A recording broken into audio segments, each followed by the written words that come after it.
Stay sharp.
have had their fun with you. Who had you as their plaything? The church? The druids? Some band of cutthroats? But it doesn't matter now, that you're free. I'm Abigail, a knight. I swore my sword to my lady's will, and she kept me close, until she had no more use for me.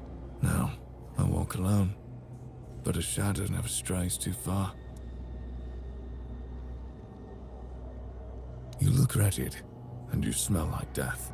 I've seen people like you before. Broken, worn down, dragged through the mud. If you've had enough of it all, I could grant you an honorable death.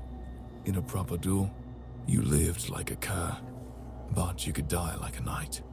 Wouldn't that be just splendid? Just say the word. I'm more than happy to oblige.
What's happening?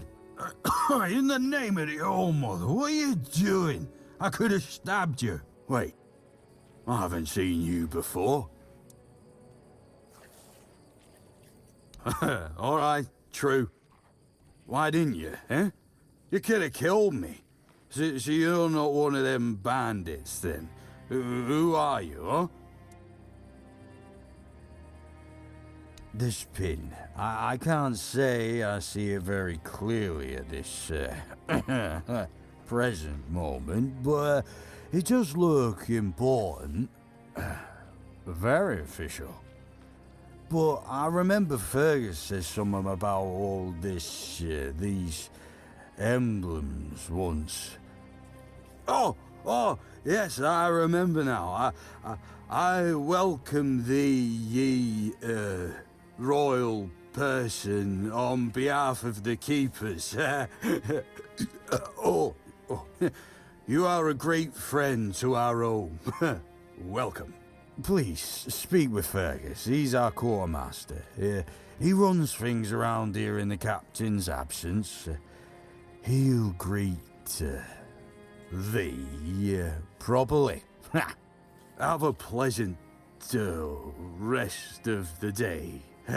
Open it up, boys!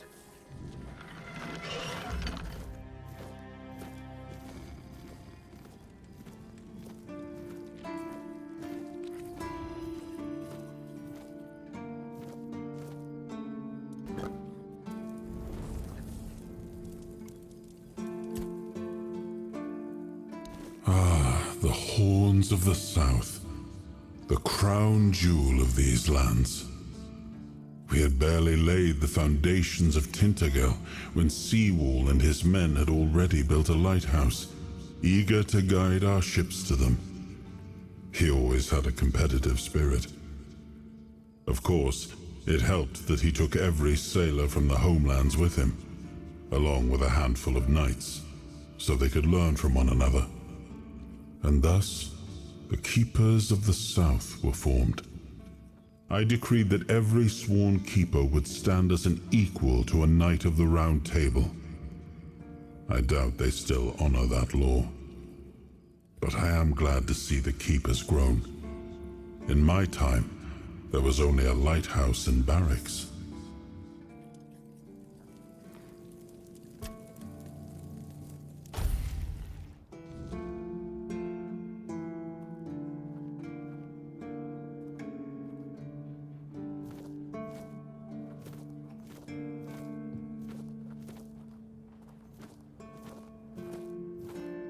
All mother's tits.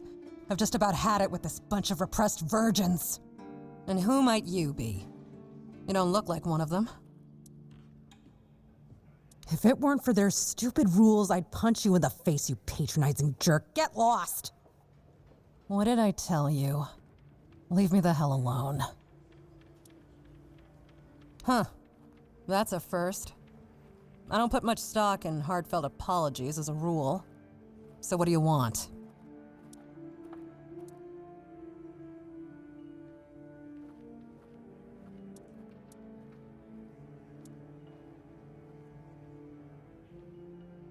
Why don't you try again, Silver Tongue? What did I tell you? I'm waiting. That, I must admit, is the universal language of apologies, especially among us merchants. You're forgiven. Oh, I've had just about enough of dealing with those sniveling morons when they're up to something. Don't look at me like that. You don't get as far in life as I have if you can't smell bullshit from a mile away. There's something fishy going on here. But I'll get to the bottom of it. And here's a brilliant idea. You're going to help me. I just need you to go to Brandon and find out why that slime ball is pretending not to know I'm here. Tell him I'm waiting with his delivery.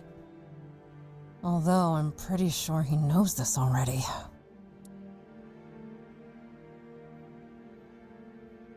You don't know? He's the captain of this entire circus. I thought since they let you in, you must have an in with him. But it turns out you know even less than I do. There's something going on, you know? They don't want anybody to know, but I can feel it. I've been doing business with the captain for years now. Then suddenly I found myself stuck here. They won't let me further in, not even to set up camp in the village. but they won't let me out either. Anyway, good luck to you. Come and visit if you need anything.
You do realize you won't score any points with the Keepers by helping me, right? Those holier-than-thou soldier boys have no idea what it takes to be a merchant in this sorry world. The things we have to do sometimes aren't exactly done according to the rulebook.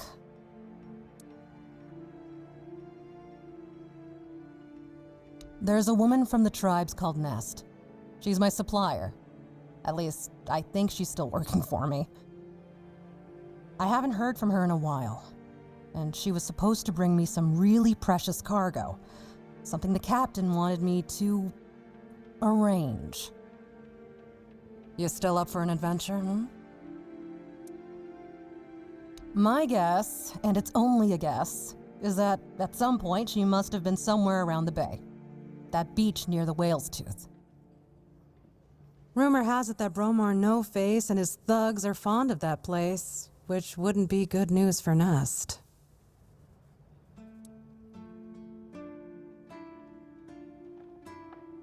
Good luck, and don't worry, I'll pay. No matter whether she's dead or alive. Just let me know what happened, and bring back the cargo if she still has it.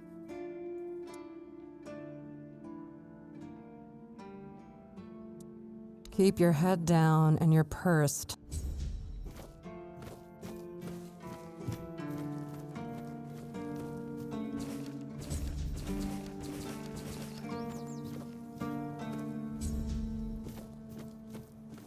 Welcome! In the name of our eternally reigning Majesty King Arthur and the Knights of the Round Tables, I am obliged to inform you that fighting those who actively break the law and reject the rule of the crown is the duty and pride of every subject. As Camelot's representative, I will be paying a bounty of 10 gold pieces for the death of each bandit roving the area, as long as adequate proof is provided. I also recommend checking the bounty board for information on wanted criminals, especially those considered particularly dangerous. Please, state your business. Oh, someone finally checked out the notices I was posting on the board. Go, the hunter waits. That's correct. My name is Killian. I was sent here from the capital to see how the Horns of the South are handling the bandit problem, and also to encourage the Keepers to fight. The situation with the Pict and Del Rita savages is precarious. Too bad we can't get rid of them as easily as we did the Druids. There have also been rumors that we might soon have a civil war on our hands, so Camelot cannot afford to spread our forces too thin. There are rumors that the Rita tribes want to unite, and that would mean open war with Camelot. As for those Pict savages, they've been growing bold, leaving their forest. For now, it's just been small scrimmages. But who knows how it would end? Well, you've probably heard about the Druids making human sacrifices by stuffing people into wicker puppets and setting them on fire. Well, the people decided to give them a taste of their own medicine. They rounded them all up and then sent them up in smoke. Oh, how they must have howled and sizzled. Too bad I couldn't see it. Yep, made human sacrifices, prayed to the dark gods, brought the weirdness back. Bunch of bastards. Good thing they're worm food now. Most of them, the survivors have supposedly taken refuge with savages in the woods, and one of them is rumored to be hiding in the Horns area. But whether that was before or after the Charred Conclave, I don't know. Would you like to hear about him? His name was Slaudyard. He was lurking near Blood Lake, a small pond where they used to throw the bodies of executed convicts. They say he would fish them out and use his magic to turn them into undead monsters. Supposedly, he started needing some fresher corpses, so he slaughtered one of the keepers. The Horns organized a manhunt. They found him and sentenced him to death. People say that the moment his body touched the surface of Blood Lake, the water turned red and it's been scarred since that day. Some say that Slaudyard came back from the dead and seeks revenge. But if you ask me, it's just a tale by local simpletons. I don't really have much more to tell. It's hard to get any updates here. I only know that the new Lancelot has not been very popular, and that's putting it mildly. The Witch Morgaine would have been burnt at the stake long ago if everyone weren't so afraid of her. And then we have the commoners who seem to keep forgetting their place, and loudly demanding changes. Everything is falling apart. None so far. The keepers don't want to risk being turned into pincushions for a mere 10 gold pieces. Besides, the captain banned them from leaving the Horns of the South without a good reason. Too many bandits and not enough keepers. Oh, you have no idea. When I heard they were sending me south, to the very place that's crawling with bandits and barbarians from the tribes, I imagine I'd be a little closer to the action, you know? Fighting, gushing blood, screams and such like. I thought the veterans would be showing me their scars and stumps and telling me tales of how they lost their eyes, ears and limbs. Or even better, how they were ripping open throats and bellies. Instead, the only stories I hear are when those fools break their own legs when they get drunk and fall off the walls. I could be, but many people can swing a sword, but only a few have as sharp and bright a mind as I do. It's just that some people were made for fighting, while others are destined for greater things. Besides, watching and listening gives me enough satisfaction without needing to risk my life. Yeah, I've been like this since I was a child. The moment an execution is over, I'm waiting for the next one. And there are quite a lot of them in Camelot, and I like to watch where Mum punished the servants with a whipping. It's just how I am. Well, Camelot would send a group of knights with Sir Galahad at the head, and he's not interested in half measures. He'd probably burn down half the garrison, or hang them. He's done both. By the way, did you know that people who are hanged rarely die from strangulation? Usually the sudden jolt causes the backbone to snap, which separates the head from the body. A while ago I saw someone hanged in the village, and it's true. One snap, and it's done. No matter what you say about him, he's very efficient. Brutal, even by my standards, but efficient. Oh, sure, plenty. Did you know that apparently if you cut off someone's head, they don't die straight away, but remain conscious for a few moments? If someone dies in a damp, closed-off space, sometimes, but very rarely, their body creates a thin layer of wax on the surface of the skin. I heard that a body decomposes in water 4 times faster than on land. I need to think. If I remember anything, I'll let you know. Oh, hey, before you go, I can see the bloodlust in your eyes, you know. It takes one to know one. So here's some friendly advice, free of charge. If you're seeking scum to slay, you'll find bandits in the ruins of a merchant settlement nearby. It's worth visiting if you haven't already.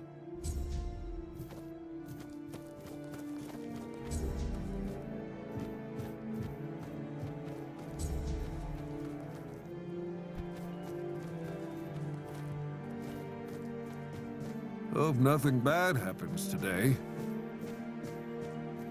Oi, friend. A question. Do you know why people always stop and watch a blacksmith at work? Because he's riveting. It's good to see a new face in this sad hole. Oh, of course. I forgot to introduce myself. I'm Osbert, local master of hammers and anvils. Do you need your blade sharpened? Ha! Friend, I wish. But the only task I could use help with might be a bit too delicate for you to handle. Unless you're a master goldsmith, then feel free to prove it, and I'll have work for you immediately. There's just not enough of them to go around, and now that we're on lockdown, there's not much demand for my services either. Listen, I said I don't have any jobs, as in things I'd pay you for doing. That doesn't mean I can't teach you a thing or two, if you're willing to learn, that is. Since you're free to wander about while I'm stuck in the keep, maybe we can make good use of that. You've probably bashed in the skull of a beast or two, right? The alchemists. They're likely snatching up the corpses, using the muck to cook their weird concoctions. But perhaps you'd rather craft yourself some armor from those hides, huh? We should start with something simple. Let's see. I'll give you some notes on how to make armor. You gather the materials and get to work. And when you're done, you could bring it over so I can see what you've made.